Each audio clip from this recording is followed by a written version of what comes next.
अच्छा ठीक है। Good morning everyone. Last session तक हम लोग एक कैटेगरी ऑफ क्वेश्चन स्टार्ट किया था इन्वेंट्री में, inventory taking other than the year and. If आप लोग 31 मार्च को इन्वेंट्री का काउंटिंग नहीं कर सकता है, या तो क्या करेगा, कुछ सर्टेन डेट पहले काउंट कर लिया है या फिर बाद में काउंट किया। तो एक क्या था, सीधा जाने का रास्ता था और एक रिवर्स। जब भी आप सीधा या रिवर्स होगा तो आपको पता है कि सीधा जाओगे तो कुछ चीजें प्लस होती है और कुछ माइनस होती है। जैसे कि ओपनिंग स्टॉक में जब आप सीधे जाओगे तो परचेज प्लस होगा, परचेज रिटर्न माइनस होगा, कॉस्ट ऑफ सेल्स माइनस होगा और cost of sales return plus होगा। ठीक है, डायरेक्ट एक्सपेंसेस प्लस होंगे, तब जाके आपका क्लोजिंग स्टॉक का वैल्यू निकलता है। बट वही चीज अपन रिवर्स आएगा तो क्या होगा, परचेजेस क्या होगा, minus purchase return plus cost of sales plus cost of sales return minus direct expenses भी माइनस। तब जाके अपने को पता चलेगा कि इन्वेंट्री कितना था। एक चीज ध्यान रखना कि क्वेश्चन में अच्छे से देख लेना कि क्वेश्चन आपसे फिजिकल स्टॉक मांग रहा है या फिर एज पर बुक रिकॉर्ड्स मांग रहा है। बिकॉज ये फिजिकल स्टॉक मांगता है आपसे, तो आपके शॉप पे गुड्स आ गया ना, इररिलेवेंट कि आपको बिल मिला या नहीं मिला, वो काउंट होगा। इफ आपको बिल मिल गया और आपको स्टॉक नहीं मिला तो वो काउंट नहीं होगा in case of physical stock. ठीक है, but in case of book records, if हमने अकाउंटिंग एंट्री कर ली है, इररिलेवेंट कि वो आपको मिला या नहीं मिला।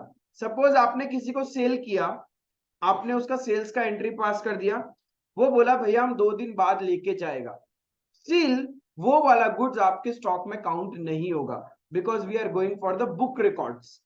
क्लियर है ये चीज?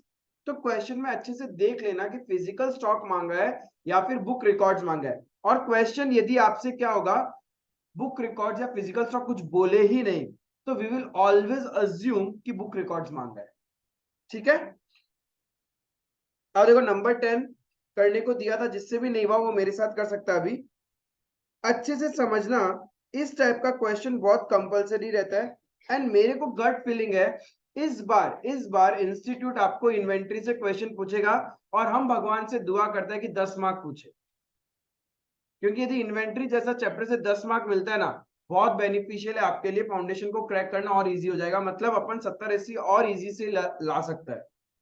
5 मार्क तो आएगा ही आएगा, बट अपन दुआ करना है कि 10 मार्क का है, क्योंकि क्वेश्चन का कैटेगरी सिमिलर सिमिलर सा ही है, कोई आउट ऑफ द बॉक्स नहीं रहेगा। बस आपको कंसेप्ट को ध्यान में रखना। देखना नंबर 10 क्या बोल रहा है, inventory taking for the year ended 31 March 2020 was completed by 10 अप्रैल। मतलब 31 मार्च का इन्वेंट्री का काउंटिंग हमने कब किया है, 10 अप्रैल को काउंट किया हमने।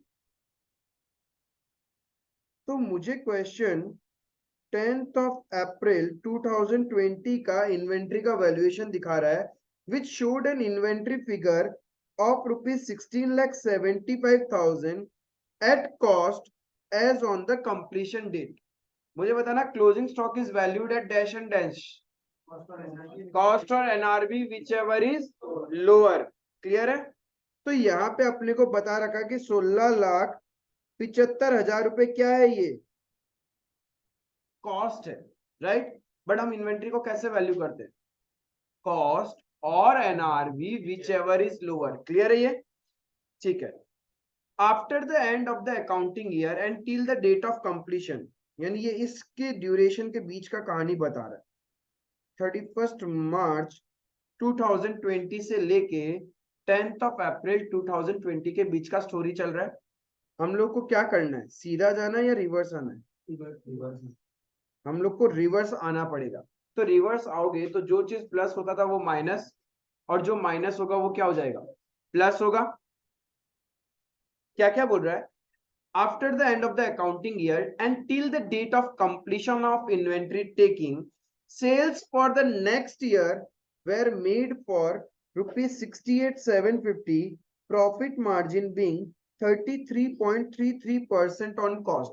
बोलता है 1 अप्रैल से लेके 10 अप्रैल के बीच में आप लोगों ने सेल्स किया है 68,750 का, जिसमें प्रॉफिट मार्जिन है 33.33% ऑन कॉस्ट। हम लोग को सेल्स चाहिए या कॉस्ट ऑफ सेल्स चाहिए? Cost of sales. अब सेल्स का वैल्यू दिया हुआ है, प्रॉफिट परसेंटेज कॉस्ट है, क्या डायरेक्ट मल्टीप्लाई हो सकता है क्या?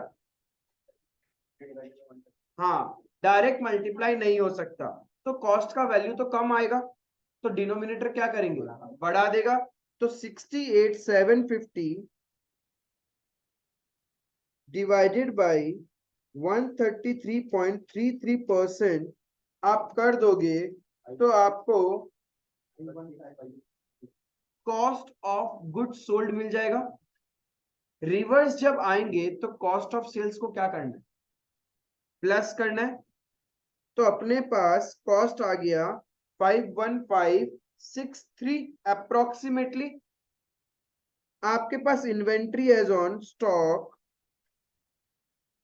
As on 10th April question में दे रखा है 16 lakh and that is too at cost. But हम लोग को करना क्या होता है, कॉस्ट और NRV which ever is lower वो करना होता है ना, ध्यान रखना ये point. Plus cost of sales, reverse आ रहे तो कॉस्ट ऑफ सेल्स क्या करेंगे, प्लस कर देंगे। कितना, 51563 अप्रोक्स। क्लियर? क्या चीज, 68,750 डिवाइडेड बाय 133.33%। अरे बहुत ज्यादा अप्रोक्सीमेशन होगा, चलेगा अपना।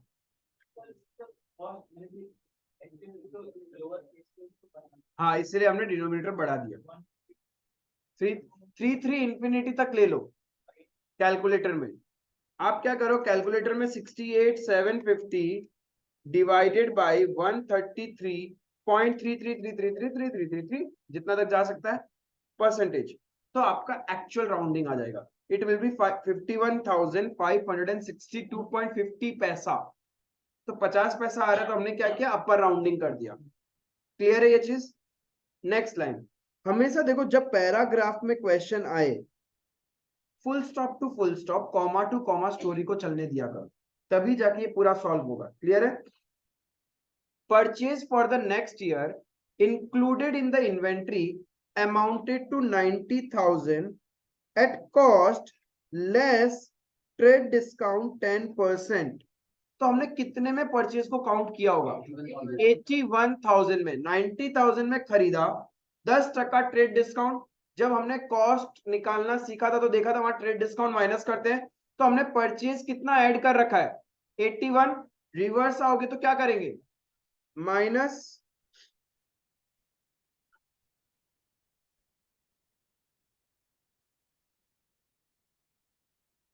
समझ में आ रहा है? देखो फिर फुल स्टॉप आया, फिर अपन रुक गए। During this period goods were added to inventory at the markup price of 3,000 in respect of sales return। अब देखो कंफ्यूजन है, what is this markup price? Markup price का मतलब सेलिंग प्राइस, मार्कअप प्राइस का मतलब होता है सेलिंग प्राइस, सिंपल सा। और सेल्स रिटर्न, यदि सेल आप सेलिंग प्राइस पे करोगे तो रिटर्न भी किस पे होगा, सेलिंग प्राइस में होगा। जब अपन सीधा जाते हैं तो सेल्स रिटर्न ऐड होता है, रिवर्स आओगे तो सेल्स रिटर्न क्या करेंगे, माइनस करेंगे। लेकिन सेल्स रिटर्न माइनस करेंगे या फिर क्या करेंगे, cost of sales return. Sales value 3,000 है, तो कॉस्ट तो इससे कम ही होगा, तो डिवाइडेड बाय क्या करना पड़ेगा, न्यूमरेटर बढ़ा के। Yes, 3,000 divided by 133.3333 infinity 2250। Cost of sales return आएगा आपका 2250। क्लियर है?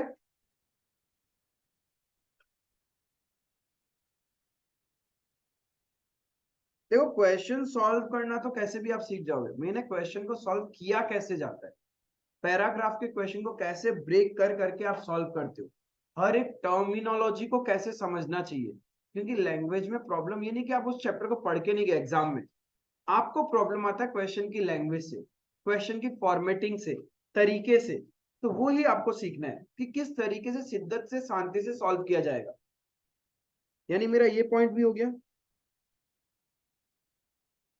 आफ्टर इन्वेंट्री टेकिंग मतलब इन्वेंट्री काउंट करने के बाद, कौन सा वाला, ये वाला, it was found that there were certain very old slow moving item costing 11,250 which should be taken at 5,250 to ensure disposal to an interested customer। बोलता है जब आपने इन्वेंट्री काउंट कर लिया उसके बाद आपको पता चला आपके इन्वेंट्री में एक स्लो मूविंग आइटम है। स्लो मूविंग का मतलब बहुत रेयरली सेल होता है, वो बहुत धीरे धीरे सेल होता है वो, ठीक है। वो स्लो मूविंग आइटम का कॉस्टिंग है 11,250, लेकिन आपको उसको काउंट करना चाहिए था 5,250 में। मतलब मैं ये बोल सकता हूँ, इस जो आइटम स्लो मूविंग आइटम जो है ना, ये स्लो मूविंग आइटम के बारे में ये बोल रहे हैं कि जो आपका स्लो मूविंग आइटम है इसका कॉस्ट है 11,250 एंड एनआरवी कितना है। तो हम लोग को किस पे काउंट करना चाहिए, कॉस्ट और NRV which ever is lower. But आपने क्या कर रखा है, कॉस्ट पे पहले से यानी ज्यादा लेके रखा है। हम लोग को कितने पे लेना था, कम से, तो जितना ज्यादा से लेके रखा है उसको माइनस कर देगा। आया समझ में लॉजिक। इसीलिए स्टार्टिंग ऑफ द क्वेश्चन में मैंने पूछ लिया था तुम लोगों से कि इन्वेंट्री कैसे वैल्यू होता है।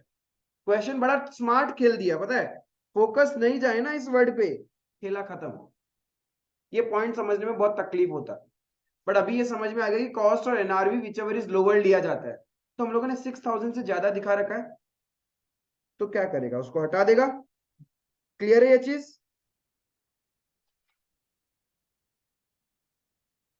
तो माइनस लॉस ऑन रीवैल्यूएशन या फिर ओवर वैल्यूएशन ऑफ स्टॉक, कुछ भी कर दो। 6,000 हटा दिया हमने।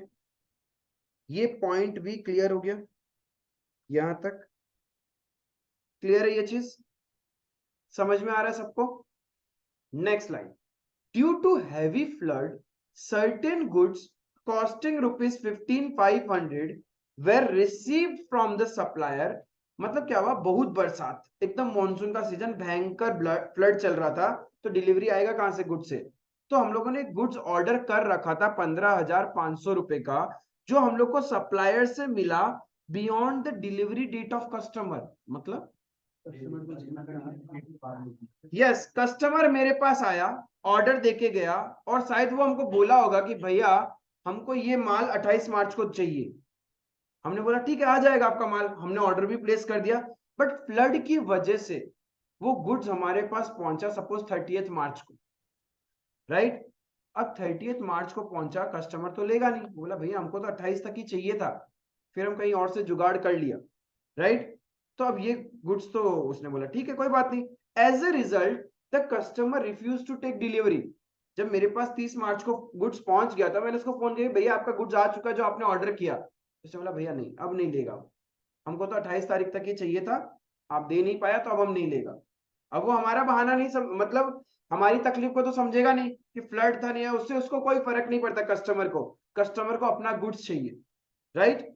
अब आगे देखो क्या बोल रहा है, custom as a result customer refuse to take delivery and net realisable value of the goods was estimated to be this. यानी हमारे पास गुड्स आ गया, हमने उसको स्टॉक में काउंट करा होगा, राइट। बट हमने उसको किस वैल्यू पे काउंट किया है, कॉस्ट पे काउंट किया है ना, लेकिन उसका एनआरवी क्या है। तो कॉस्ट और NRV which ever is lower पे करना चाहिए। AS2 सिखाता है आप लोग को एज पर प्रूडेंस कंसेप्ट। आपने तो किस पे काउंट कर लिया, कॉस्ट पे काउंट कर लिया, तो ज्यादा दिखा रहा है, तो क्या करेगा, माइनस कर देगा 3,000। Reduction in value of stock 3,000। Oh my God भैया खत्म हो गया, तो अब तो और कोई पॉइंट ही नहीं है, निकाल दो।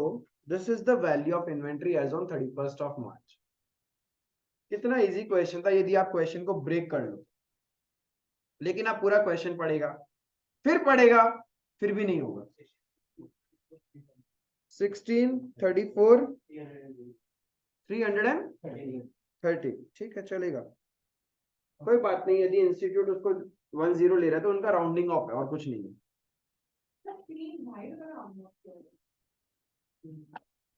फर्क नहीं पड़ता। हाँ हाँ, आने से 10 मार्क का क्वेश्चन आ सकता है ये। हाँ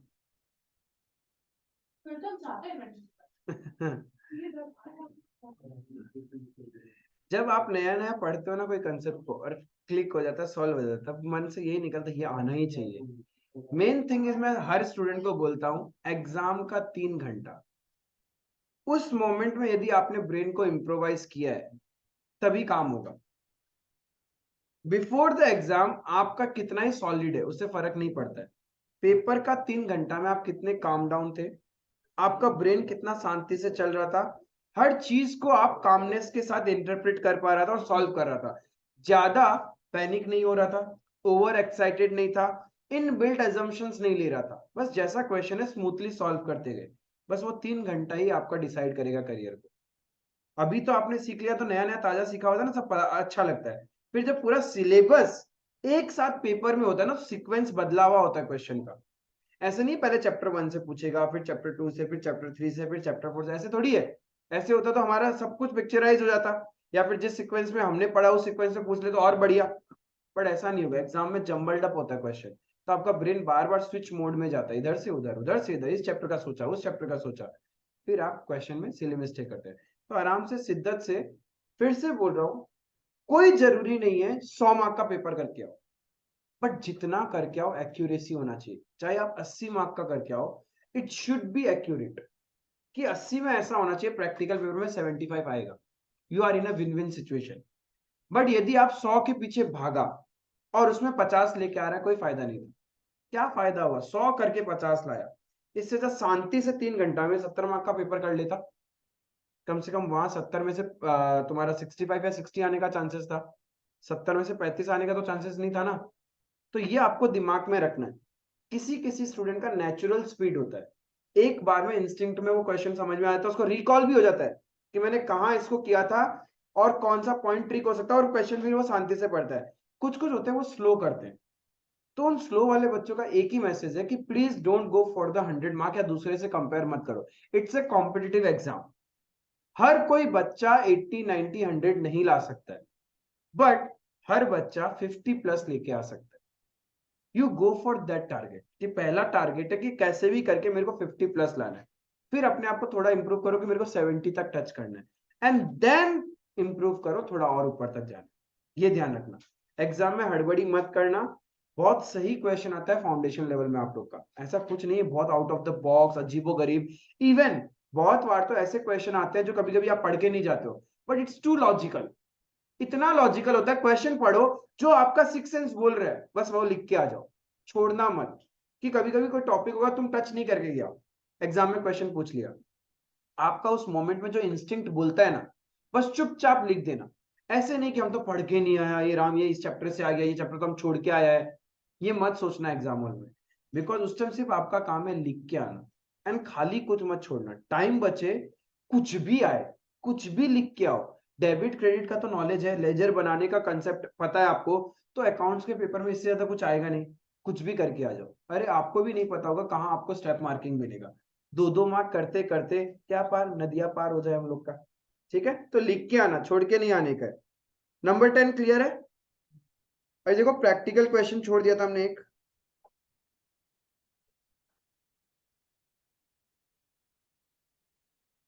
प्रैक्टिकल क्वेश्चन नंबर 1। देन फिर सर्टेन अपन पास पेपर के क्वेश्चंस भी करेंगे इन्वेंट्री टेकिंग वाला, सो दैट हम लोग का पूरा रिदम आ जाए इन्वेंट्री टेकिंग वाला कंसेप्ट पे। फिर अपना एक ही कंसेप्ट बचेगा इस चैप्टर का, वो है तुम्हारा valuation by FIFO LIFO average and weighted average. बहुत ही पानी सा कंसेप्ट है। आओ देखो क्या बोल रहा है number 1, x who was closing, वो हो गया ना नंबर 10, तो किसी को डाउट नहीं है, सब क्रिस्टल क्लियर है। आओ, x who was closing his books on 31st of March 2020 failed to take the actual stock which it did only on 9th of April. ओ ऐसा बात है क्या? 31st मार्च को करना चाहिए था स्टॉक टेकिंग, बट वो कब किया? 9 अप्रैल को, when it was ascertained by him to be worth 2,50,000. 9th अप्रैल को उसके बिजनेस में स्टॉक था कितना? 2,50,000 रुपए का. तो हम लोग को क्या करना पड़ेगा? रिवर्स आना पड़ेगा. अब मेरा तो क्या है, नजर चला गया इस क्वेश्चन में. एग्जाम में आपका भी रिक्वायरमेंट पार्ट पे पहले नजर चला जाना चाहिए. Requirement part is the most important part of the question.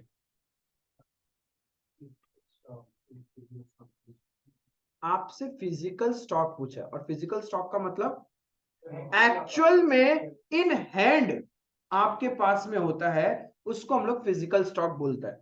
Clear है? तो अपने को फिजिकल स्टॉक निकालना, ये दिमाग में फिट हो गया? ठीक है. अब देखो, मेरे पास में 2,50,000 रुपए का गुड्स है. ये सब मिटा देता हूं मैं. 2,50,000 का गुड्स पड़ा है एज ऑन 9th अप्रैल 2020 को. सीधा जाना है या रिवर्स आना है? रिवर्स आना है. रिवर्स आएंगे तो क्या करेंगे? परचेजेस माइनस होगा, कॉस्ट ऑफ सेल्स प्लस होगा, cost of sales return minus होगा, डायरेक्ट एक्सपेंसेस माइनस होंगे और परचेज रिटर्न प्लस होगा. क्लियर है ये? It was found that the sales are entered in the sales book on the same day of dispatch and return inward in the return book as and when the goods are received back. इस कहानी का मतलब क्या है?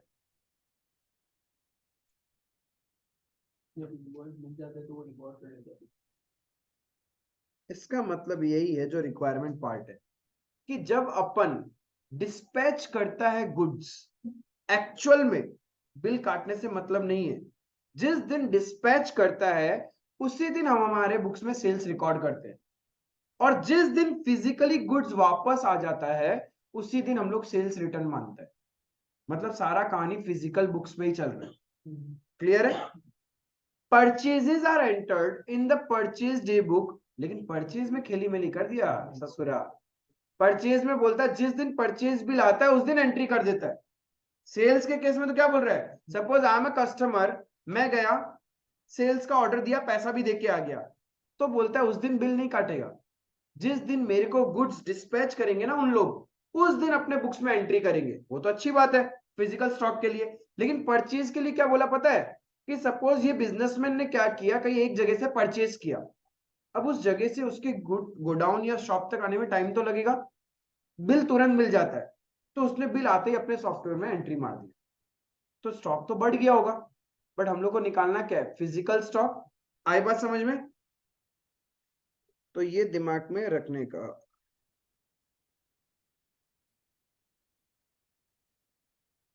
अब बढ़ते हैं आगे. क्या बोल रहा है? It was found that sales between 31st of March and 9th of April as per the sales day book were 17,200. यानी 31 मार्च से लेकर 9 अप्रैल के बीच में आपने सेल्स किया है 17,200. रिवर्स आएंगे तो क्या करेंगे? कॉस्ट ऑफ सेल्स को प्लस करेंगे. तो मेरे को कॉस्ट ऑफ सेल्स प्लस करना है. कॉस्ट ऑफ सेल्स निकालने के लिए क्वेश्चन में क्या चाहिए अपने को? GP percentage. और जीपी परसेंटेज दे रखा है 33 1/3% ऑन कॉस्ट, मतलब 33.33% ऑन कॉस्ट. तो 17,200 डिवाइडेड बाई 133.33, 12,900. ये अपना कॉस्ट ऑफ सेल्स है. अपन क्या करेगा? इसको प्लस कर देगा. समझ में आ रहा है सबको? क्लियर है? एक पॉइंट तो किया. अब थोड़ा आगे बढ़ते हैं. Purchases between 31st of March 2020 and 9th of April as per purchase day books are 1,200. हमने इन 9 दिनों के अंदर में जो मेरा परचेज डे बुक है वो दिखा रहा है 1,200 रुपए का परचेज किया है. तो मतलब मैंने स्टॉक में प्लस भी 1,200 किया है. पहले तो सुनो. हाँ हाँ, परचेज डे बुक का मतलब हमने अकाउंटिंग कर दिया, तो मेरा स्टॉक बढ़ गया होगा. रिवर्स आएंगे तो परचेज माइनस होता है ना. एक बार का मैं रिवर्स आ रहा हूं, सोच रहा हूं कि मैं पूरा का पूरा 1200 हटा ही देता हूं, ठीक है। Out of these goods amounting to 500 were not received until after the stock was taken. दो आंसर आया, बाकी लोग ट्राई करो।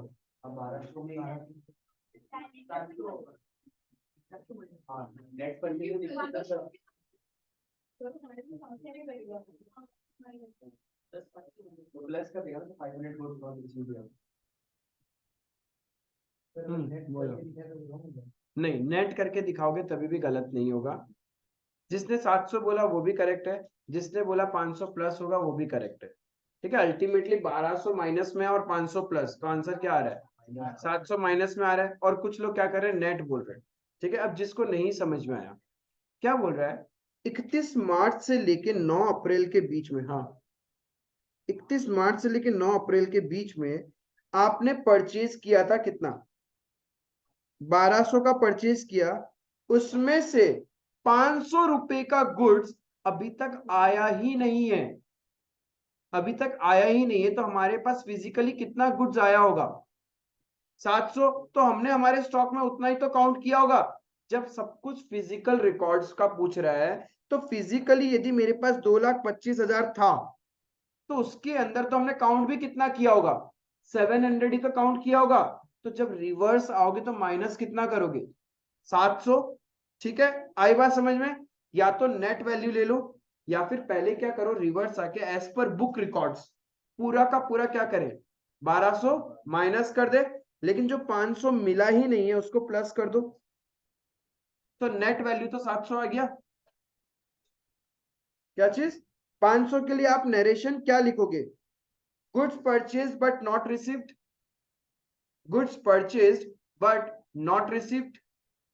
क्लियर है ये चीज? तो physical goods purchase physically received, purchase में तो सभी आ जाता है ना, जो रिसीव हुआ और जो रिसीव नहीं हुआ।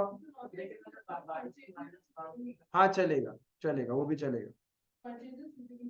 हाँ परचेजेस फिजिकली रिसीव्ड, वो भी चलेगा। समझ में आया पॉइंट?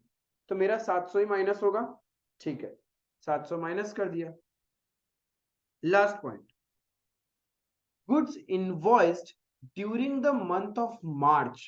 इनवॉइस्ड का मतलब क्या होता है, परचेज, परचेज हमने मार्च में एंट्री कर लिया होगा, but goods received only on 4th of April 2020 amounted to 1000, but वो फिजिकली कब मिला, next financial year.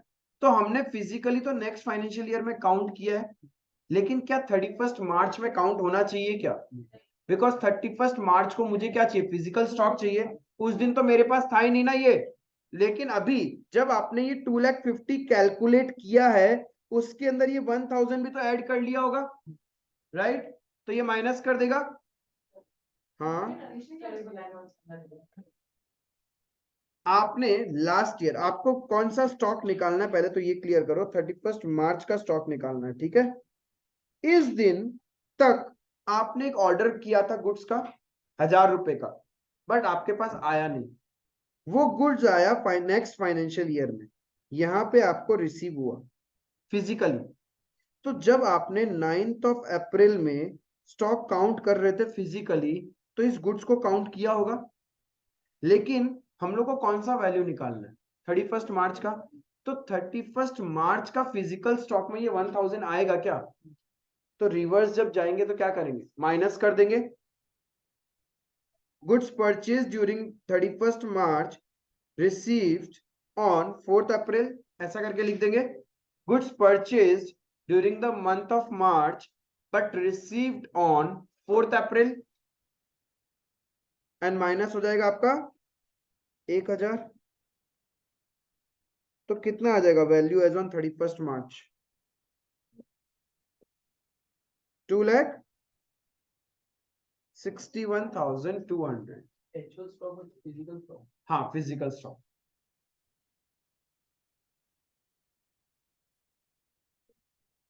Actual stock का मतलब होता है, किसी को कंफ्यूजन है तो this is my physical stock लिख के रख लेना। एक्चुअल स्टॉक का मतलब फिजिकल स्टॉक होता है। क्लियर है? समझ में आया सबको? क्या इजी है? बस थोड़ा पेशेंस रखना पड़ेगा, आपके दिमाग को बोलना पड़ेगा कि आप निकाल क्या रहा है, कि आप लोग फिजिकल स्टॉक निकाल रहे हैं या फिर बुक रिकॉर्ड्स पे निकाल रहे हैं। क्लियर है ये चीज? किसी को डाउट, दुख, दर्द, दुविधा नहीं है? तो अभी मैं आप लोग को पास्ट पेपर्स के क्वेश्चन दूंगा जो आप लोग टकाटक टकाटक टकाटक मेरे को सॉल्व करके बताओगे। किसी का हेल्प नहीं चाहिए, सको तो ठीक, क्रॉस वेरीफाई नहीं करना है कि क्या किया क्या नहीं किया, अपने से करो, बिकॉज एग्जाम में आपका कोई मदद करने नहीं आने वाला। क्लियर है? कोई डाउट पूछा क्या? तो रेज हैंड कौन किया?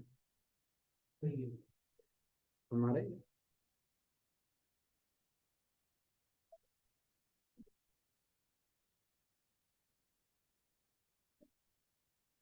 We don't know. ठीक है, चलो आओ कंपाइलर का क्वेश्चन करते हैं। चलो अभी जो किया वैसा ही क्वेश्चन है, पहले क्वेश्चन नंबर 1 सॉल्व करके बताओ मेरे को।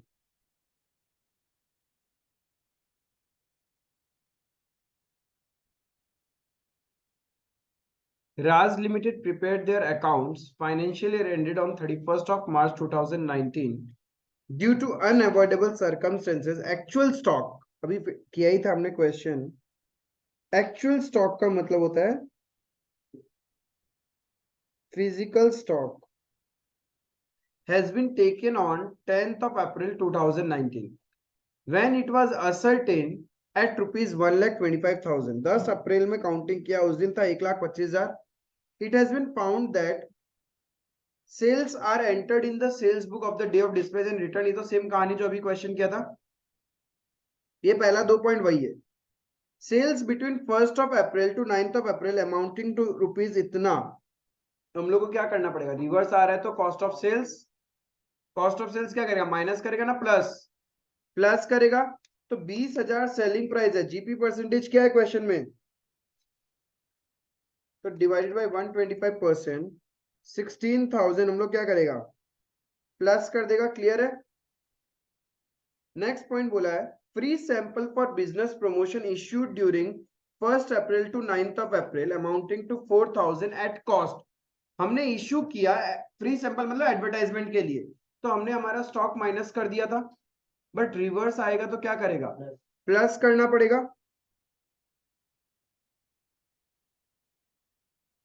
प्लस 4,000। क्लियर है? Purchases during 1st April to 9th of April amounting to 10,000 but goods amount to 2,000 not received. तो हमने एज पर एक्चुअल स्टॉक कितना काउंट कर रखा होगा? 8,000 ही काउंट किया होगा, बिकॉज क्वेश्चन तो फिजिकल स्टॉक बोल रहा है। 10,000 का परचेज था, उसमें से 2,000 अभी तक मिला ही नहीं, तो हमने हमारे स्टॉक में कितना काउंट कर रखा होगा? 8,000। तो रिवर्स आएंगे तो क्या करेंगे? माइनस कर देंगे 8,000।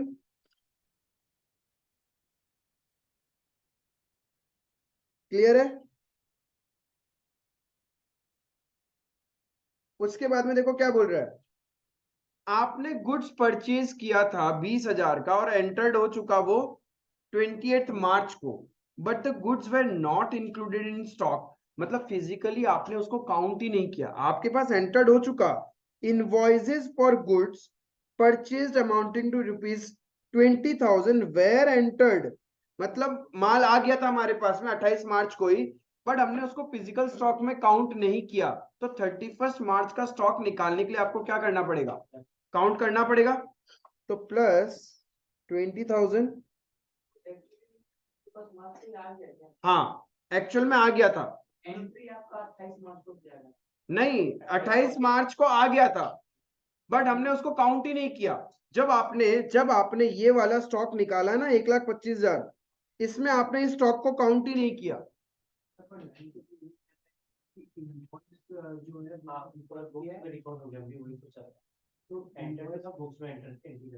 नहीं, इसका मतलब invoices for goods purchased amounting to 20,000 were entered on 28 March but the goods were not included in stock। इसका मतलब goods not included in stock का मतलब है फिजिकली कहीं ना कहीं आपको आ चुका ये आपको काउंट करना था। ये थोड़ा सा लैंग्वेज फ्रेमिंग का ही है, इंग्लिश। हाँ हाँ, ये इंग्लिश का ही प्रॉब्लम है, इंस्टीट्यूट का उपाय नहीं है। बट इसको यही इंटरप्रेट किया गया है कि आपको मिल गया था बट आपने इसको काउंट नहीं किया। Yes, goods received but not recorded.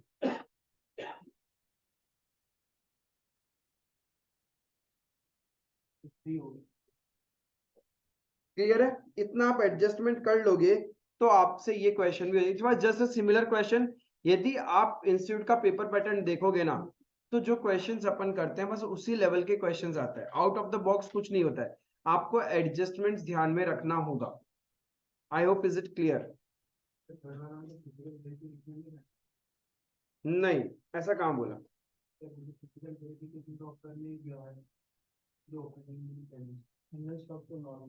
नीचे क्या बोला? Determine the value of stock on 29th of February।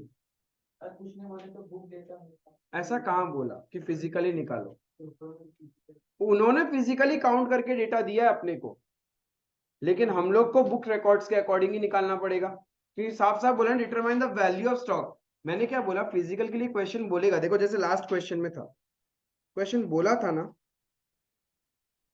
Physical stock, but यहाँ तो बोला ही नहीं है, तो आपको एज पर बुक रिकॉर्ड्स निकालना पड़ेगा। ट्राई करो, जिससे नहीं होगा मेरे को पूछेगा, ठीक है? We will discuss. पहले खुद से सेल्फ ट्राई करो। नंबर 3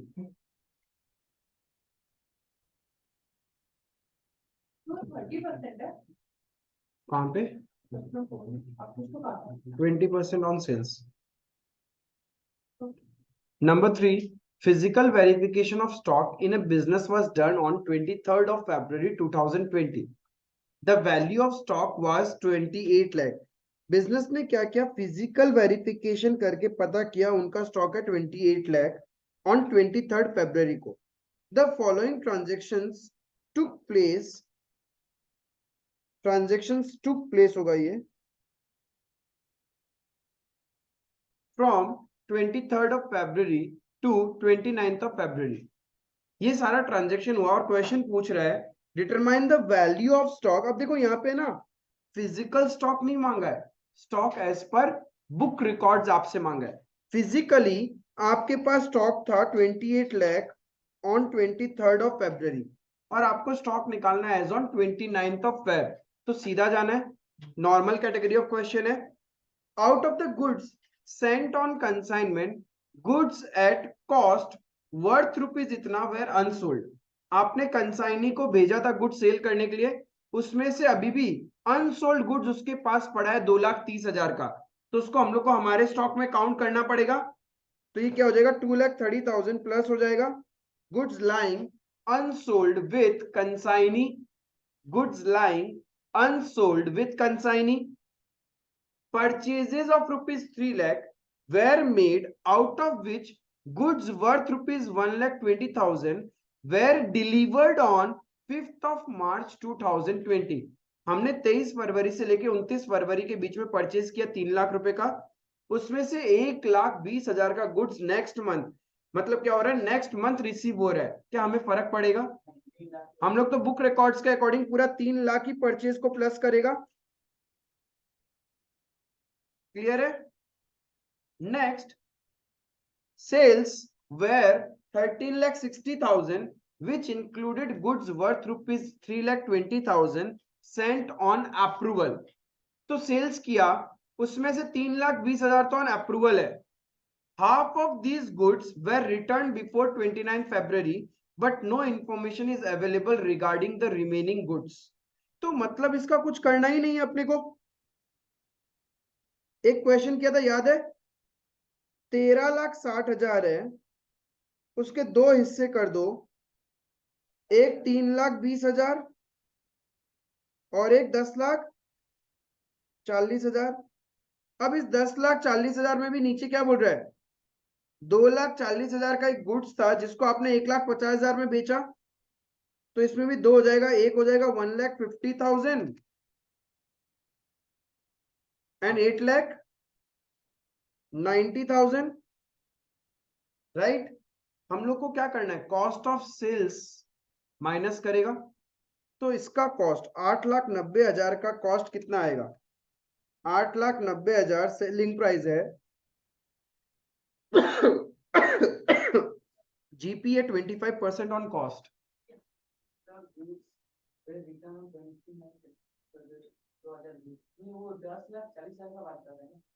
नहीं, 3,20,000 का बात कर रहा है, उसको तो हमने अभी तक टच भी नहीं किया। मैं ऐसा बोलूं, एक 8,90,000 का सेल है मेरा, एक है 1,50,000 का सेल, और एक है मेरा 3,20,000 का सेल। ये मेरा सेल्स है, राइट? तो हम लोग क्या करते हैं, माइनस कॉस्ट ऑफ सेल्स करता है ना जब सीधा जाता है। तो 8,90,000 का कॉस्ट कितना होगा? 7,12,000। 7,12,000 का कॉस्ट ऑफ सेल्स। इस 1,50,000 सेल्स का कॉस्ट कितना है? 2,40,000।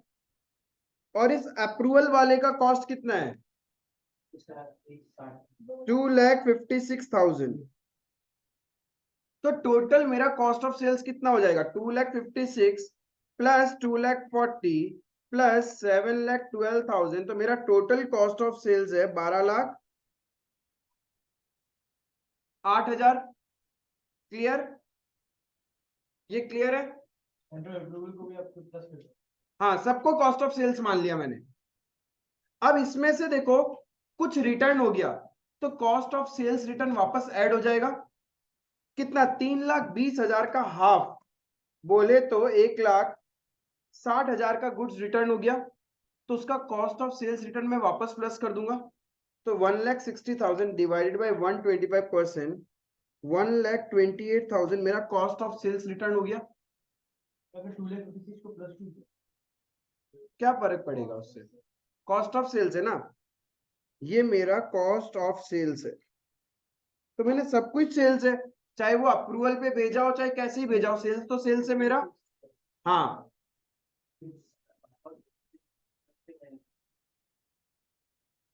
हाँ, 7,12 प्लस 2,40 प्लस 2,56,000 मेरा टोटल सेल्स। तो ये तीनों मिला के सेल्स है ना, दिस, दिस एंड दिस। ये मेरा कॉस्ट ऑफ सेल्स हुआ। अब इसमें से कुछ गुड्स रिटर्न आ गया, तो कॉस्ट ऑफ सेल्स रिटर्न वापस एड बैक कर देंगे अपन। 50% रिटर्न आ गया था ना, तो उसको वापस ऐड कर दिया स्टॉक में, क्योंकि हम लोग को सीधा जाना है। और 50% अभी भी कस्टमर के पास में है, लेकिन काउंट तो हम लोग हमारे स्टॉक में ही करेगा, अवेटिंग अप्रूवल। तो उसको भी अपन क्या करेगा, ऐड कर देगा।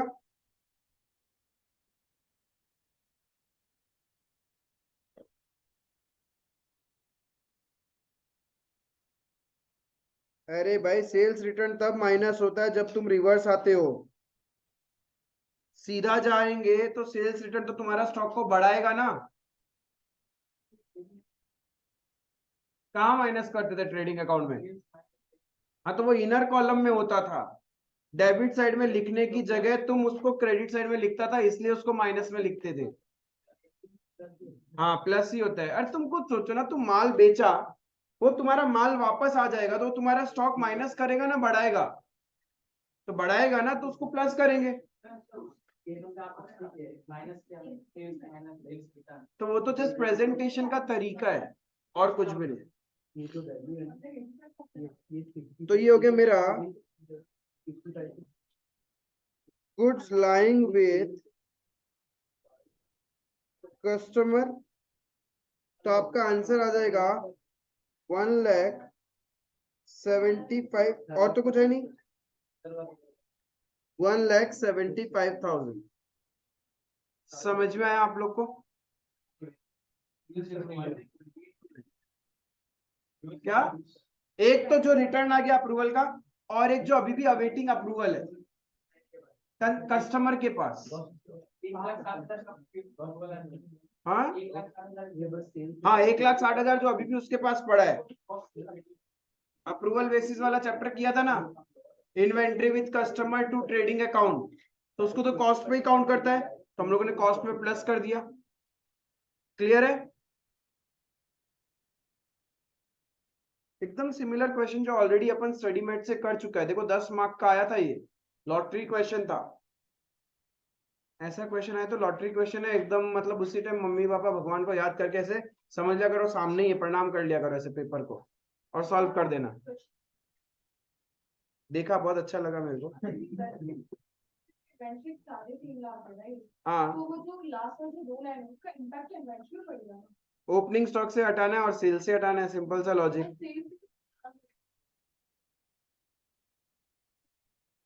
क्या पढ़ा था अपन 2 क्लास पहले? हम बताया था एबनॉर्मल आइटम 2 जगह से उड़ता है, एक ओपनिंग स्टॉक में से और एक सेल्स में से। सेल्स में से सेलिंग प्राइस उड़ेगा, ओपनिंग स्टॉक में से कॉस्ट प्राइस उड़ेगा। शाबाश, वेरी गुड, ऐसा अच्छा रिवीजन चल रहा है हम लोग का।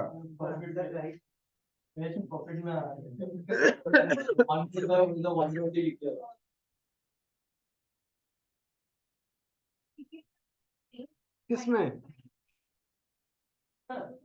वही तो निकालना था, कंसेप्ट किया नहीं था पहला कैटेगरी ऑफ क्वेश्चन, जब क्लोजिंग स्टॉक सेलिंग प्राइस पे दिया हुआ होता है तो। हाँ हाँ,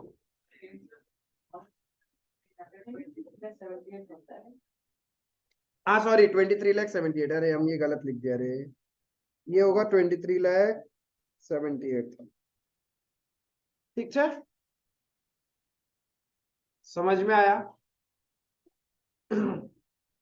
अभी बाकी क्वेश्चंस तुम लोग करोगे, और कुछ क्वेश्चंस डिस्कस करते हैं हम लोग। देखो क्वेश्चन नंबर 7,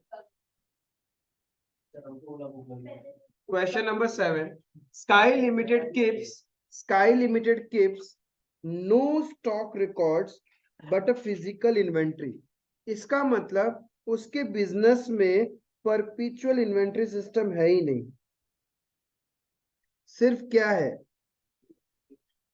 यानी उसके बुक्स में सिर्फ पीरियोडिक ही चलता है। उसके बिजनेस में बेचारे पास नो स्टॉक रिकॉर्ड्स है, यानी रिकॉर्ड्स कोई मेंटेन नहीं है, सब कुछ फिजिकल इन्वेंट्री ऑफ स्टॉक होता है। वो भी कब होता है? At the end of each quarter, and valuation is taken at cost. But normally valuation किस पे होना चाहिए? कॉस्ट और NRV, which ever is lower. The company's year ends on 31st of March 2018 and their accounts have been prepared to that date. The stock valuation taken on 31st March 18 was, however, misleading, and you have been advised to value the closing stock as on 31st March 18 with the stock figure as on 31st December 17। यानी question की कोई ऐसे 31st December 17, यानी last quarter का value बता रहा question, हम लोग को निकालना है 31st March 18, 3 महीना बाद सीधा जाना है। और इस बिजनेस में स्काई लिमिटेड जो है वो सिर्फ कौन सा इन्वेंट्री मेंटेन करता है? फिजिकल इन्वेंट्री, वो बुक रिकॉर्ड्स मेंटेन ही नहीं करता है। तो 31st December 17 को उसके पास में कितना फिजिकल इन्वेंट्री है? 80,000 का फिजिकल इन्वेंट्री है। क्लियर है? On 31st of December, stock sheet the following discrepancies. On 31st December, stock sheet shows the following discrepancies. क्या क्या discrepancies है? A page total of ₹5,000, यानी एक पेज का टोटल जिसका 5,000 था, has been carried to summary sheet, यानी जब हमने शीट बना रहे थे उसमें उसको 6,000 लिख लिया, तो ज्यादा ही लिख लिया। फिजिकली स्टॉक है 5,000 का और तुमने उसको 6,000 लिख लिया, तो 1,000 से ज्यादा लिखा है, तो हम लोग क्या लिखेगा? माइनस कर देगा इसमें, -1,000। क्लियर है ये चीज? ओवरकास्टिंग ऑफ पेज टोटल, हाँ, wrong amount carry to the summary sheet, या फिर overcasting of summary sheet. Under और ओवर होता है ना टोटलिंग में, जब एरर होता है तब, तो ये ओवरकास्टिंग हो गया। क्लियर है ये 1,000 का पॉइंट? हाँ, रॉन्ग अमाउंट कैरीड फॉरवर्ड चलेगा। The total of a page had been undercast, और एक पेज को हमने कम ही दिखा दिया, मतलब फिजिकली स्टॉक था बट लिखा कम है, तो ये क्या होगा? Undercasting of a page. 200 का प्लस हो जाएगा, ये कम दिखाया आप लोगों ने। ठीक है, यहां तक ये 2 पॉइंट में डाउट? किसी को भी डाउट इस 2 पॉइंट के अंदर? हो गया था क्या 7 किसी किसी का? अब आगे चलता है। Invoice of purchases entered in the purchase book during the quarter from January to March. बोलता है इस क्वार्टर में आपने इनवॉइस मार दिया, मतलब बिल का एंट्री कर लिया 70,000। Out of this ₹3,000 related to goods received prior to 31st of December 2017. Invoices entered। अब यहां पे फुल स्टॉप है, फिर से पढ़ता है, कुछ समझ नहीं आया क्या बोला। Invoice of purchase entered in the purchase book during the quarter, यानी इस क्वार्टर में आपने परचेज का एंट्री किया, कितना रुपए का? 70,000 का। उसमें से 3,000 जो गुड्स है रिसीव्ड हुआ है प्रायर टू 31 दिसंबर, 31 दिसंबर से पहले ही, 31 दिसंबर से पहले ही आपको 3,000 का गुड्स फिजिकली आ चुका था, मतलब 80,000 में वो काउंट हो चुका होगा। 80,000 में ये 3,000 का गुड्स, ये जब 80,000 में आपने कैलकुलेट किया था तब ये 3,000 उस स्टॉक में काउंट हो चुका होगा, यानी बाकी बचा हुआ गुड्स आपको इस करेंट क्वार्टर में मिलना चाहिए 67,000। क्लियर है यहां तक? आगे बढ़ता है। Invoices entered in April relating to goods received in March, total इतना, ये अलग पॉइंट है। यानी मेरे को करंट क्वार्टर में जो वो 70,000 वाले बिल थे उसमें से 3,000 का गुड्स पहले मिल गया था। करेंटली फिजिकली इस क्वार्टर में कितना मिला है? 67। तो मेरा प्लस भी कितना होगा?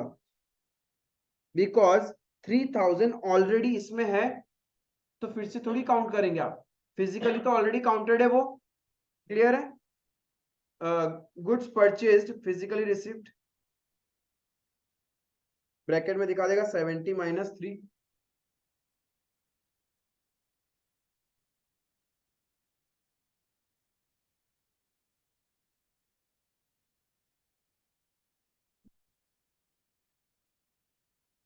क्लियर है?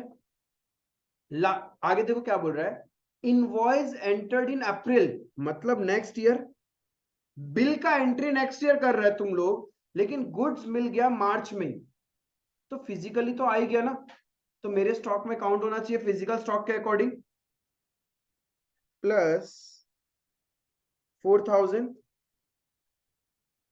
क्लियर है यहां तक? क्लियर है? ये पॉइंट भी डन।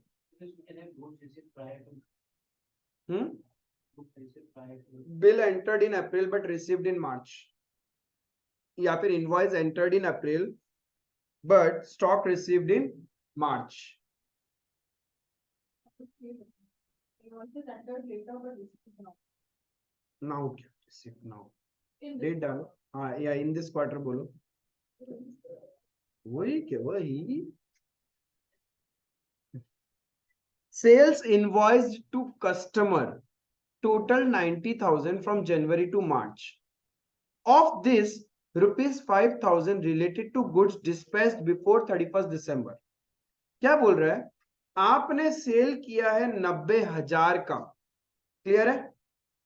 उसमें से करंट क्वार्टर में 90,000 का सेल किया, बट उसमें से 5,000 रुपए का जो सेल्स का वैल्यू है वो तो आपने 31 दिसंबर से पहले ही डिस्पैच कर दिया था, मतलब वो पहले ही माइनस हो चुका है उसका कॉस्ट। अब मुझे कितना कॉस्ट माइनस करना है? 85,000, लेकिन 85,000 तो सेल्स है, उसका कॉस्ट माइनस करेगा हम लोग, तो कॉस्ट कैसे निकालेगा? इट्स 25% ऑन कॉस्ट, तो क्या करेगा? 85,000 डिवाइडेड बाई 125%, 68,000 का कॉस्ट ऑफ सेल्स माइनस होगा, minus cost of sales. Clear है? समझ में आ रहा है यहां तक? 70,000 का पहले 3,000, क्या चीज? 90,000 से 5,000 माइनस। हाँ, 90,000 से 5,000 माइनस कर देगा क्योंकि वो पहले ही जा चुका है। करेंट क्वार्टर में कितना गया है गुड्स फिजिकली? 85,000 का, लेकिन 85,000 तो सेलिंग प्राइस है, हम लोग को क्या लेना है? Cost price. तो हमने कॉस्ट प्राइस निकाला, कितना का कॉस्ट का गुड सेल किया हमने? 68,000 फिजिकली 1 जनवरी से लेकर 31 मार्च के बीच में हमारा गुड्स गया है, तो हमने माइनस कर दिया। आगे point, goods dispatched to customer before 31st March but invoiced in April. Bill बनाया अप्रैल में, लेकिन फिजिकली भेज दिया आपने मार्च में ही, तो मेरा स्टॉक से तो माइनस हो जाएगा फिजिकली, बट कॉस्ट माइनस होगा ना। 4000 divided by 125%, 3200। Goods dispatched but entered in April. Dispatch तो इसी क्वार्टर में कर दिया, भेज दिया था गुड्स, लेकिन उसका बिल कब बनाया? नेक्स्ट क्वार्टर में। तो फिजिकली तो हमारा गुड्स गया, तो हमने माइनस कर दिया।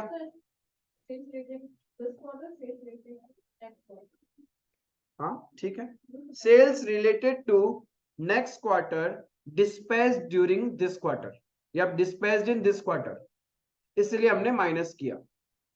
Sales related to next quarter but dispatched in current quarter, या फिर ड्यूरिंग द क्वार्टर। क्लियर है सबको? Point number 4। क्रेडिट नोट कौन सा होता है? Sales return. देखो सिंपल सा लॉजिक है, डेबिट नोट और क्रेडिट नोट का लॉजिक समझो कि जब अपन सेल करता है तो कस्टमर को डेबिट करता है। अब यदि हम लोग क्रेडिट नोट किसी को दे रहा है, मतलब हम उस पार्टी को क्रेडिट कर रहे हैं। तो हम क्रेडिट कब करते हैं? कस्टमर जब सेल्स रिटर्न देगा तो हम लोग कस्टमर को क्रेडिट करते हैं ना, तब हम लोग क्रेडिट नोट इशू करता है। ठीक है। अब डेबिट नोट कब इशू होता है? आप जब परचेज करते हो तब क्रेडिटर को क्रेडिट करते हो, जब उसको गुड्स रिटर्न कर दोगे साथ में एक डॉक्यूमेंट देना पड़ेगा ना, तो आप क्या कर रहे हो? उस पार्टी को डेबिट कर रहे हो ना, इसलिए आप लोग उसको डेबिट नोट देते हो। ठीक है। तो यहाँ पे क्या हुआ? During the final quarter credit notes at invoiced value of ₹1000 had been issued. हम लोगों ने क्रेडिट नोट इशू किया है, मतलब हमने सामने वाली पार्टी को क्रेडिट किया है, मतलब सेल्स रिटर्न। ठीक है। To customer in respect of goods return during that period, यानी करंट ईयर में सेल्स रिटर्न आया है करंट पीरियड में, तो सेल्स रिटर्न वापस स्टॉक में ऐड हो जाएगा। तो physical cost of sales return plus होगा, तो 1000 डिवाइडेड बाई 125%, 800 प्लस होगा।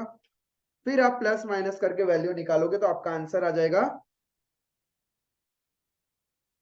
79,800। आया समझ में? हाँ फिजिकल, क्योंकि साफ साफ क्वेश्चन का फर्स्ट लाइन ही बोल दिया कि वो सिर्फ फिजिकल इन्वेंट्री मेंटेन करता है, उसके पास कोई स्टॉक रिकॉर्ड्स है ही नहीं, इसीलिए। क्लियर है?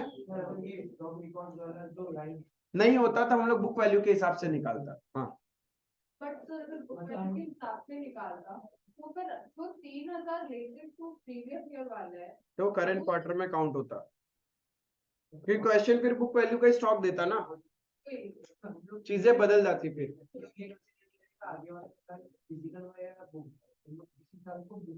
हाँ बुक से ही करेगा, जिस डेट पे निकालना है वो बुक वैल्यू के हिसाब से निकालेगा। क्वेश्चन को बोलना पड़ेगा फिजिकल से निकालना है या नहीं निकालना।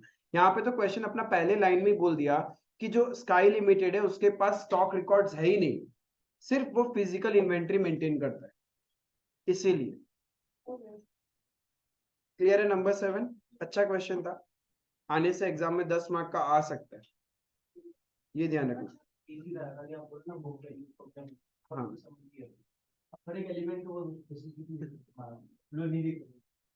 स्लो एंड स्टडी स्मार्टली पढ़ना, पेशेंस ही सब कुछ है। एक बार दो बार बस वो एकदम पीसफुली पेशेंटफुली रीड कर लिया ना, फिर एग्जाम में ऑटो स्पीड आ जाता है, फिर वो क्लिक ही कर जाता है कि अच्छा यार इस क्वेश्चन का ये पॉइंट काम का है, ये फालतू कहानी बोल रहा है, तो हम लोग का आईज और ब्रेन को ऑटो सिंक हो जाएगा, समय लगेगा।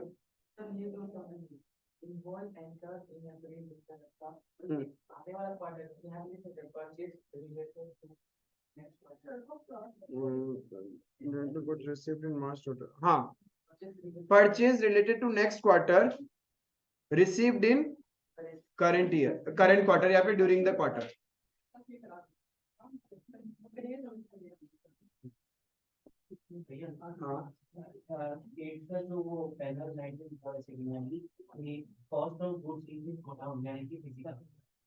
Cost of goods in is godown came to 50,000, ऐसा काम बोला फिजिकल? नहीं कॉस्ट मतलब book value, as per book value इतना पड़ा है उसके पास। हाँ तो गोडाउन बुक रिकॉर्ड्स के अकॉर्डिंग उसके गोडाउन में इतना वैल्यू पड़ा है, फिजिकल वर्ड कहाँ यूज किया, या एक्चुअल स्टॉक बोल के वर्ड कहाँ यूज किया? हाँ, फिजिकल एंड एक्चुअल ये पकड़ लेने का नहीं, गोडाउन में उसके अकॉर्डिंग 50,000 का गुड्स पड़ा है और वो तो अपना स्टॉक रिकॉर्ड देख के बता रहा होगा। ठीक है, देखो अब नंबर 8 साथ में करते हैं। नंबर 7 हो गया सबका, सबका नंबर 7 हुआ और नंबर 8 करते हैं।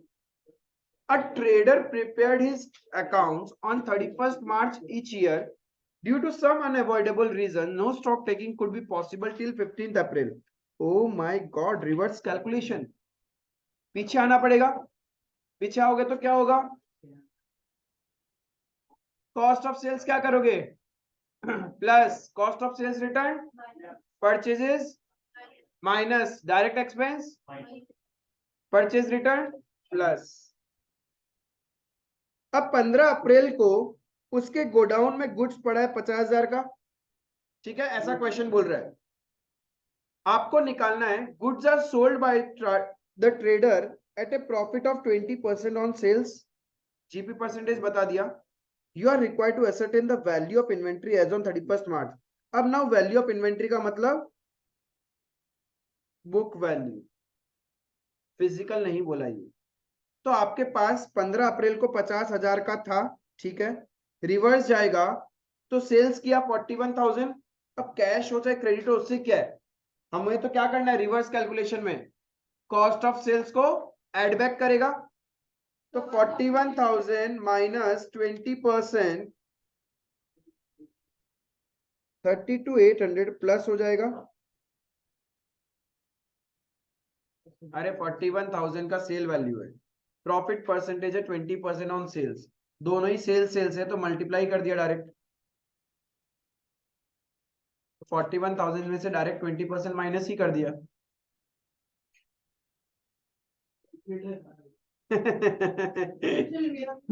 ऐसा कुछ नहीं है। Purchases rupees 5034 including cash purchase, तो रिवर्स आएंगे तो अपन क्या करेगा, माइनस सेल्स रिटर्न, रिवर्स आएंगे तो, लेकिन कॉस्ट ऑफ सेल्स रिटर्न होगा ये तो। On 15 March, goods of the value of rupees 10,000 were sent on sale or return basis to a customer. 15 मार्च को भेजा था हम लोगों ने। The period of approval being 4 weeks, 4 हफ्ता, तो कब एक्सपायर होगा ये? 31 मार्च तक इसका पीरियड ऑफ अप्रूवल एक्सपायर हो जाएगा। अप्रूवल बुक्स क्लोज 31 नहीं, मैं 4 हफ्ता की बात कर रहा हूं, 12 अप्रैल तक। ठीक है, 12 अप्रैल तक उसको रिटर्न करना ही पड़ेगा या बताना पड़ेगा फोन करके कि हम रख रहे हैं या नहीं रख रहे हैं। आगे बढ़ता है, he returned 40% of the goods on 10th of April। ठीक है, 40% रिटर्न कर दिया, approving the rest the customer was billed on 16th of April। बताओ क्या होगा?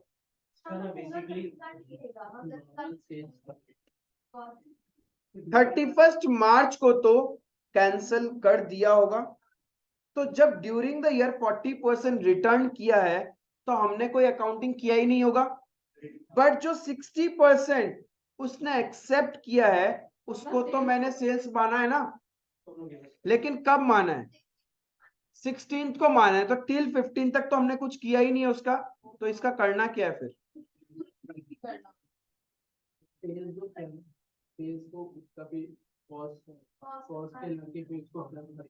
क्या चीज? 31st मार्च के वाले दिन तो उसको कॉस्ट पे काउंट करना पड़ेगा ना। हेलो,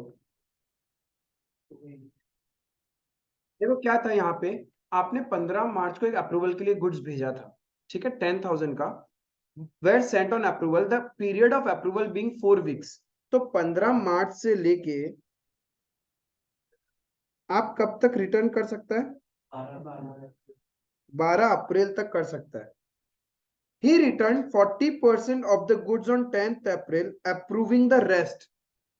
बाकी अप्रूव कर दिया उसने उसी दिन, 40% रिटर्न कर दिया। तो जो 40% रिटर्न किया होगा तो क्या हमने कोई अकाउंटिंग किया है क्या? बिकॉज 31st मार्च को ही हमने क्या किया होगा, कैंसल एंट्री करके उसको स्टॉक में काउंट किया होगा। अब 31 मार्च के बाद जब उसने रिटर्न किया है, हमने कुछ नहीं किया उसका, क्योंकि कुछ करना ही नहीं है ना, कैंसिल ऑलरेडी कर चुके। बट रिमेनिंग 60% का तो सेल्स किया होगा ना, सेल्स हुआ है तुम्हारा, तो उसको क्या करना पड़ेगा, रिवर्स आएंगे तो क्या होगा, कॉस्ट ऑफ सेल्स एडबैक होगा। 60% कितना, 10,000 का 60% बोले तो 6,000, उसका कॉस्ट ऑफ सेल्स कितना होगा, -20%, 4800 क्या करना पड़ेगा, प्लस कर देगा, तो प्लस कर दो, कितना आ रहा है,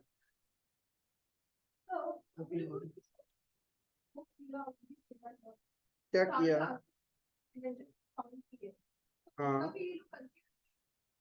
मतलब समझा नहीं मैं।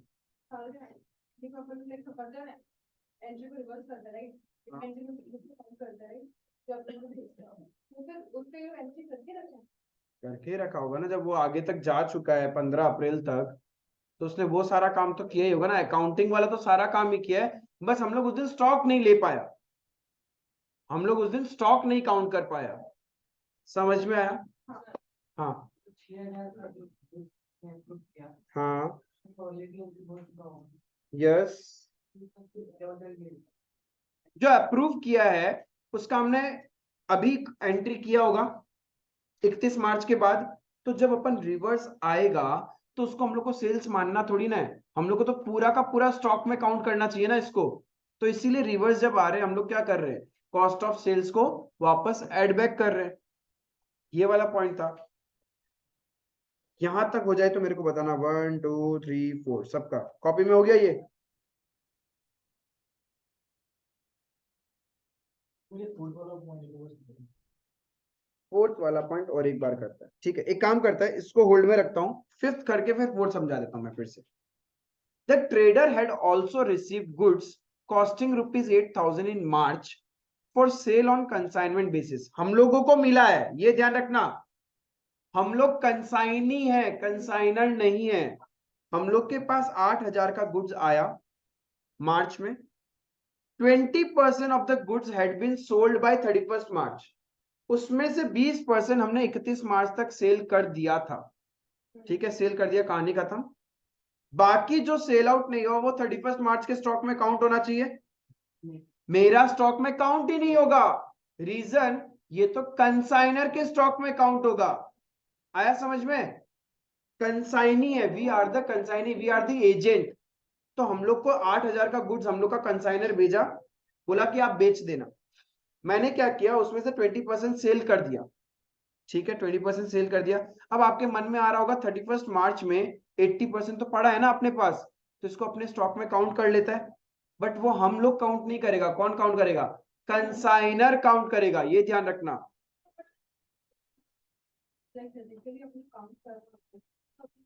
फिजिकली इज डिफरेंट, यहाँ पे तो फिजिकली निकालना ही नहीं है। हाँ वो तो मेरे पास पड़ा है ना, फिजिकली में फर्क ही नहीं पड़ता किसका है किसका नहीं है, तुम्हारे पास है ना फिजिकली, मतलब वो तुम्हारे स्टॉक में आएगा। क्लियर? अब आगे बोल रहा है अनदर 50% बाय द 15th अप्रैल, उसमें से 50% और बेच दिया, 20% पहले बेच दिया था, मतलब 80,000 का 50% और कितना रह गया, 60।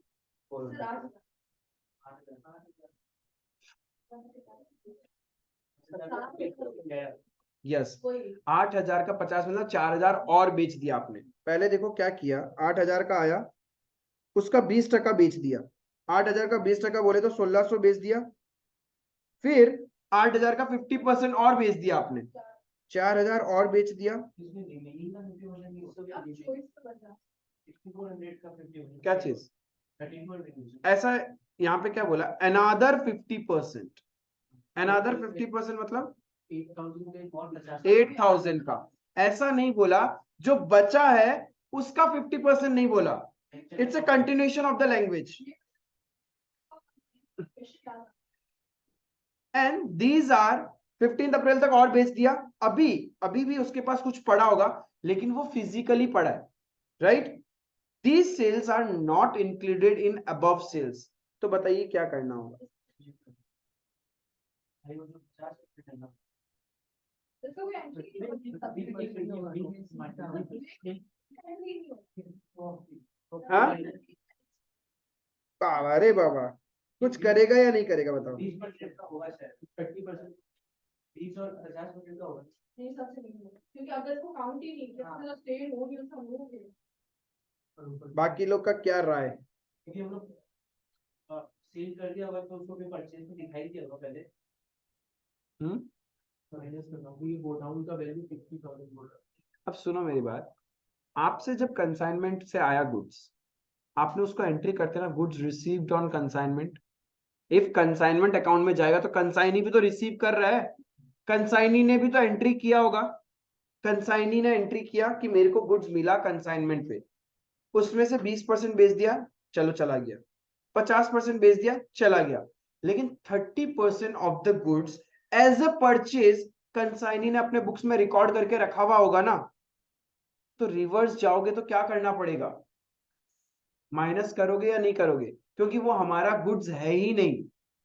अरे तुम ये समझो, कंसाइनी भी तो एक एंटिटी है, उसके पास यदि गुड्स आएगा, सपोज मैंने क्या किया, पार्ले जी का एजेंसी ले रखा है, पर मैं किसी और का भी तो एजेंसी ले सकता हूं, और मैं अपने बुक रिकॉर्ड्स में नहीं लिखूंगा कि मेरे पास कितना किससे गुड्स आया, तो at the end of the year मेरे को पता कैसे चलेगा कि किसका गुड्स कितना पड़ा है। तो मैं तो अपने बुक्स में उसको एक बार परचेज काउंट करूंगा, मैंने परचेज काउंट किया, फिर उसमें से 70% सेल भी कर दिया, लेकिन 30% तो अभी भी मेरा परचेज में आ रहा है ना। लेकिन क्या वो मेरा परचेज है क्या, वो तो कंसाइनर दिखाएगा अपने बुक्स में, तो मुझे क्या करना पड़ेगा, वो 30% माइनस कर देगा। तो कितना वैल्यू माइनस होगा, 2400 रुपए मेरा माइनस हो जाएगा।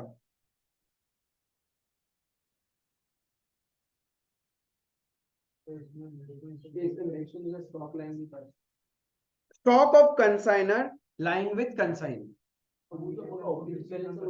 फिजिकल स्टॉक का ये है, क्योंकि गोडाउन का वो दिया हुआ है। ऐसा कुछ नहीं बोल सकता। हाँ हाँ, गुड्स रिसीव फ्रॉम कंसाइनमेंट भी लिख सकता है। हाँ हाँ, इसमें तो है ही कंसाइन। अरे तुम देखो, इसको बुक वैल्यू भी तो मान सकता है ना हम लोग, क्योंकि हमने तो जो कंसाइनर से आया है उसको भी तो रिकॉर्ड किया अपने बुक्स में, तो वो कहीं ना कहीं 50,000 में जितना बचा हुआ है वो भी तो आया हुआ होगा उसके अंदर में। तो आप इसको ये मतलब फिजिकल, ये एज पर बुक रिकॉर्ड्स ही है आपका, आपने जो जो परचेज का एंट्री किया था वो सारा है उस 50,000 के अंदर में, और जो सेल्स किया वो माइनस हो गया आपका। तो कितना आ रहा है अपना, 79। अब देखो मैं फिर से समझा देता हूं आपको पॉइंट नंबर 4, इसको मैं फ्रेशली करके बताऊं।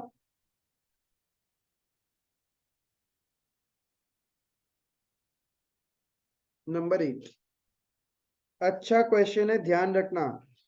इस क्वेश्चन का आने का प्रोबेबिलिटी बहुत ज्यादा रहता है, क्योंकि ऐसा लगता है एक ये क्वेश्चन और एक मेरे को 11 नंबर, ये दोनों में से एक क्वेश्चन कोई 10 मार्क का कभी दिख सकता है, और ये अटेम्प्ट में तो मेरे को पूरा श्योरिटी है कि एक क्वेश्चन आएगा इन्वेंट्री में से। हाँ वो नहीं, वो वैसे ही रहेगा। हाँ एडजस्टमेंट तो वही रहेगा, लैंग्वेज वही रहता है उनका। तो मेरे को लगता है कि यहाँ पे नहीं है एग्जाम में। नहीं नहीं, ऐसा कुछ नहीं, प्रैक्टिस करना होगा, सेम लैंग्वेज को पढ़ना पड़ेगा, इंटरप्रिटेशन करना पड़ेगा। अभी देखो हमारे पास स्टॉक एज ऑन 15 अप्रैल 2020 कितना है, ठीक है। हम लोग रिवर्स आ रहे हैं, रिवर्स आ रहे हैं तो कॉस्ट ऑफ सेल्स क्या होगा, कॉस्ट ऑफ सेल्स कितना, 32,800। ये कैसे निकाला हमने, 41,000 माइनस 20% दिया ना, डायरेक्ट 20% ऑन सेल्स था, तो माइनस 20%। देन फिर हमने क्या किया, परचेजेस को ऐड किया था, सॉरी आपके पास पॉइंट नंबर 1 डन। फिर परचेजेस था, रिवर्स आ रहा है तो हम लोग क्या करेगा, माइनस कर देगा, माइनस परचेजेस 5034। उसके बाद क्या किया आपने? कॉस्ट ऑफ सेल्स रिटर्न, सीधा जाता है तो प्लस, रिवर्स आओगे तो minus cost of sales return. कितना?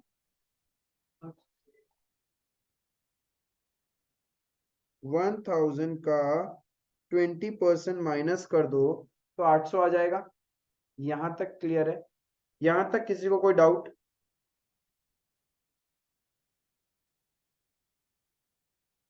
ठीक है। ये अब देखो आगे कहानी करता है।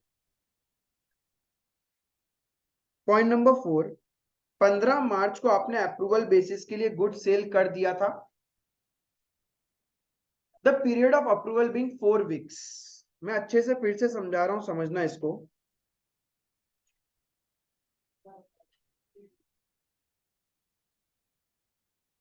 पंद्रह मार्च,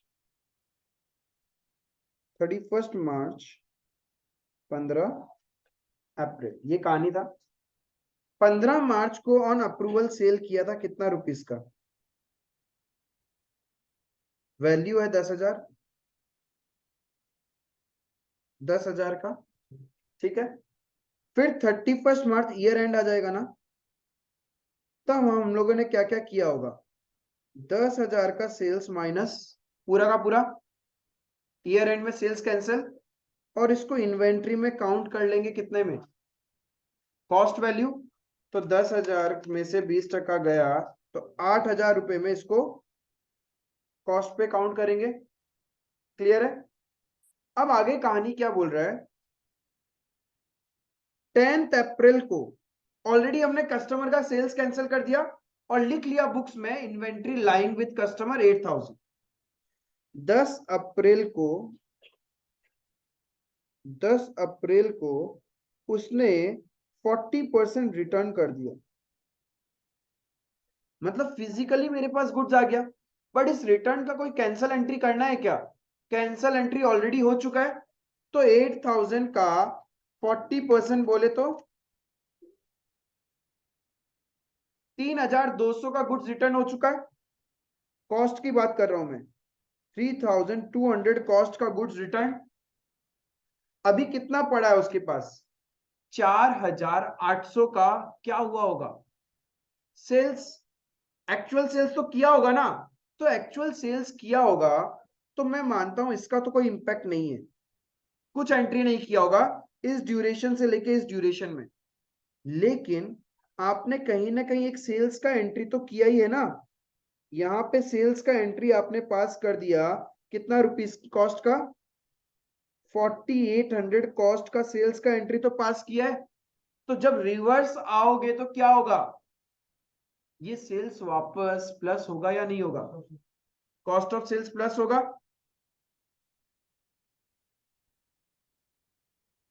cost of sales on approval, ठीक है, 4,800, कहानी खत्म।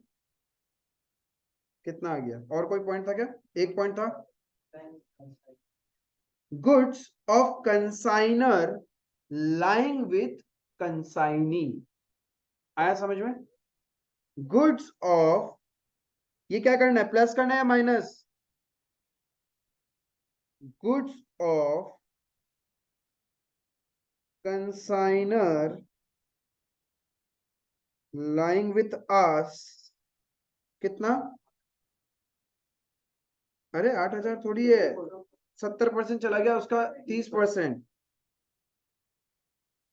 तो ये करोगे तो आपका आंसर आ जाएगा 366।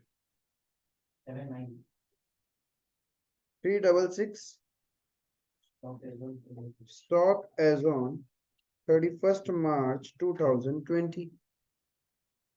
समझ में आया? That was your question number 8। Clear है? एकदम समझ में आया? एक जस्ट लास्ट क्वेश्चन अपन को करना है इस कंसेप्ट से रिलेटेड, एंड उसके बाद ये कंसेप्ट भी डन हो जाएगा।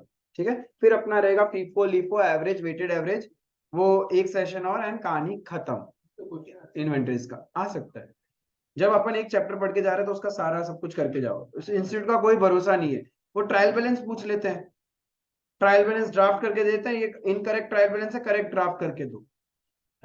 अब बोलो सीए फाउंडेशन में ट्रायल बैलेंस एक्सपेक्ट करोगे कि ट्रायल बैलेंस पूछेगा? पूछ लेते हैं, उसमें पैनिक कर जाते हैं, राम अब क्या करना था, भूल गया कैसे था। ये फाइनल अकाउंट पढ़ के रखा हुआ बच्चा लोग ट्रायल बैलेंस में गलती करके आ जाता है। क्लियर है ये वाला? कोई डाउट इसमें नहीं है? देखो last question for the day 11 number, similar question है अभी जो आपने किया, एकदम सिमिलर क्वेश्चन है। देखो same copy paste question, and पता नहीं मुझे ऐसा लग रहा है कि कहीं ना कहीं इसी टाइप का क्वेश्चन इस बार पेपर में दिखना चाहिए। ठीक है, ये अब आप सेल्फ सॉल्व करो एंड देखो कि जो पुराना वाला अभी जो हमने किया नंबर 8 वो क्रिस्टल क्लियर है या नहीं। हाँ आरटीपी नंबर 20 + मे 20 का पेपर में आया आईटीपी, आरटीपी 4 बार आरटीपी में आ गया। हाँ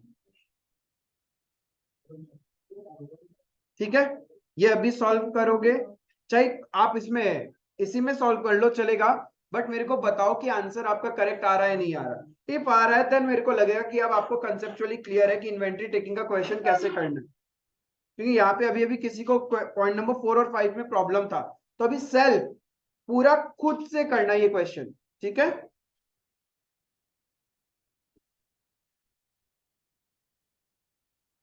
हो गया सबका नंबर 11 भी? ठीक है, कोई दिक्कत नहीं था। प्लीज घर जाके अच्छे से रिवाइज किया करो, जो क्वेश्चंस किए हैं उनको रिकॉल किया करो, बिकॉज जितना बार आप क्वेश्चंस रीड करोगे आपके कंसेप्ट स्ट्रांग होते जाएंगे। एग्जाम में ऐसे लगता है कि हाँ ये तो कई क्वेश्चन किया था, बट पूरा एक्चुअल याद नहीं आता। क्यों नहीं आता? क्योंकि आपने घर पे उसको अच्छे से रिवाइज नहीं किया है। तो क्वेश्चंस को अच्छे से प्रॉपरली रिवाइज किया करा करो, क्या कंटेंट है, क्या नया पॉइंट आया था, उस नया पॉइंट को मार्कआउट करके रखो। ठीक है, we are left with only single topic in this inventory chapter कि वैल्यूएशन कैसे करेगा भाई, FIFO, LIFO, average and weighted average. Most probably next session में वो कवर करके अपना इन्वेंटरी भी खत्म हो जाएगा। बाकी रिवीजन करो, कुछ भी डाउट रहे तो आप लोग मेरे से पूछ लेना। That's all for today, thank you.